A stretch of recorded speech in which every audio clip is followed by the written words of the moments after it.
السلام علیکم، آپ دیکھ رہے ہیں کے نیوز ایچ ڈی۔ میں ہوں حارث علی شاہ گیلانی۔ چلتے ہیں آج کی اہم خبروں کی طرف۔ رخ کریں گے ساہیوال کا۔ سول ہسپتال پارکنگ مافیا بے لگام، موٹر سائیکل کی پارکنگ فیس 30 روپے وصول کی جانے لگی۔ پارکنگ مافیا اتنا بے لگام کیوں؟ آخر انہیں کس کی سپورٹ حاصل ہے؟ ڈی ایچ کیو ٹیچنگ ہسپتال ساہیوال پارکنگ اسٹینڈ کا ٹھیکہ لینے والا کون؟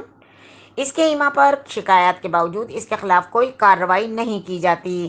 عوام سے یہ لوٹ مار کب تک جاری رہے گی؟ لوٹ مار کا حصہ لینے والے کون کون ہیں؟ ساہیوال کمشنر اور ڈپٹی کمشنر پارکنگ مافیا کے خلاف کارروائی کیوں نہیں کرتے؟ کیا انتظامیہ بھی پارکنگ مافیا کے ساتھ ملی ہوئی ہے؟ کیا قانون سے پارکنگ مافیا بالاتر ہے؟ اگر بالاتر نہیں تو ان کے خلاف ایکشن کیوں نہیں لیا جاتا؟